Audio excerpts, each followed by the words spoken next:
There have been rumors circulating among our book club circle that I'm dating someone. I'd just like to be on the record and say that is absolutely not true. Fake news, alternate facts, complete fabrication. I have no charm, no sexiness, and zero personality to pull anyone. I'm about as romantic as a tax return and as smooth as chunky peanut butter. So whoever started these rumors clearly has me confused with someone interesting. Kellie's been acting suspicious, though. And I can tell she's a little sad about it, which is weird because she's got her own dumpster fire of a life to worry about right now. But speaking of which, Kellie filed for divorce. Remember how I said she might take him back? Well, she did. For exactly 3 days. Then a woman came out of the woodwork. Actually, scratch that. Multiple women came out of the woodwork, like cockroaches when you turn on the kitchen light. Apparently, the husband has 3 or 4 other women on his Rolodex. There's a whole detective Facebook page dedicated to tracking his movements, complete with maps, timelines, and screenshots. It's like making a murderer, but with more Karen energy and fewer production values. One woman even created a spreadsheet. A spreadsheet! With color coding!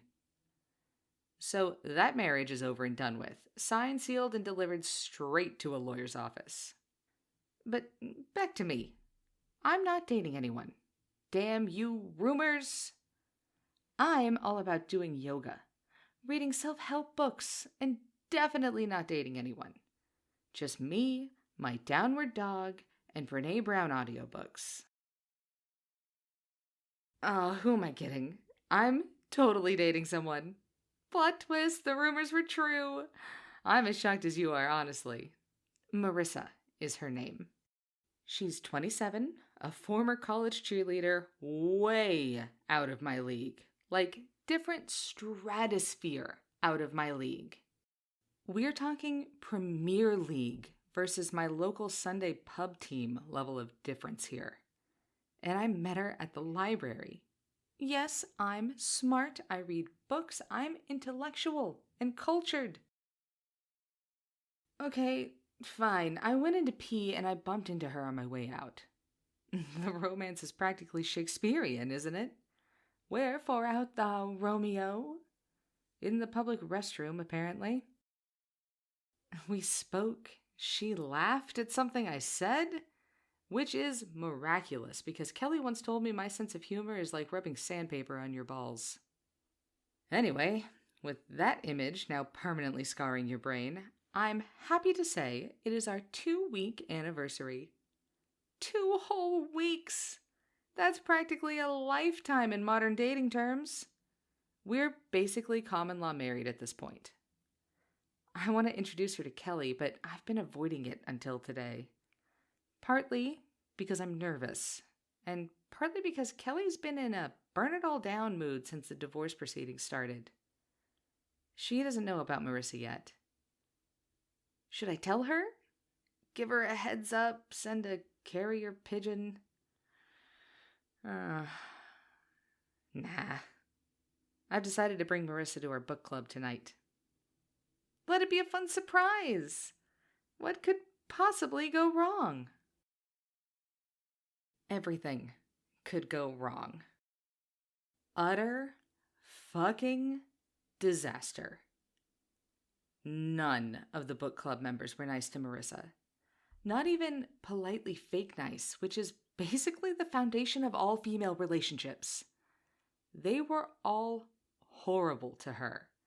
Passive-aggressive comments, cold shoulders, the works. Apparently, one of the girls Googled her within the first 5 minutes and found a photo of her hunting deer from like 3 years ago. It was on page 6 of Google Images, which means someone was dedicated to finding dirt. Now, I know hunting is controversial, especially in our granola-crunching, oat milk-drinking circle. But come on, we've all done dumb things. Sarah once admitted to voting for a reality TV star in a local election as a joke. Yet somehow Marissa's decade-old hunting photo makes her public enemy number one? Kellie was the worst, though. She absolutely hates Marissa. Like, visible disdain radiating off of her like heat from asphalt in July. But I couldn't work out if it was the deer thing or something else entirely. There was this moment where Marissa laughed at one of my jokes, and Kellie's face did this thing, like she'd bitten into a lemon filled with wasps. And here's the really weird part. Kellie's been looking at me funny lately. Like I'm a buffet, and she's been fasting for a week. Lingering glances, standing too close, finding excuses to touch my arm. Am I reading too much into it? Probably. Definitely. She's just gone through a divorce. She's emotional. It doesn't mean anything. Right? Right. But now I'm not too sure about Marissa. Not because of the hunting thing. Honestly, I don't really care about that. People change. It was years ago. But if my friends hate her this much, how would my parents react to her? My mother, who's already disappointed I'm not dating her friend's more appropriate niece. My father, who will probably try to sleep with her because that's just what he does. This is getting complicated. Love is supposed to be simple, isn't it? Girl meets girl in a library bathroom. Girl and girl fall in love. Girl's best friend inexplicably despises girl for questionable Instagram content from 2019. Tale as old as time. I don't know. Maybe I'm overthinking this. Maybe Kellie and the book club will come around. Or maybe I need to find new friends who don't conduct FBI little background checks on people before the appetizers arrive. Either way, 2 weeks in and I'm already questioning everything. Is this what love feels like? Because it mostly feels like anxiety with occasional hand-holding. Tune in next week when I'll probably make this situation even worse somehow. Spoiler alert, I will.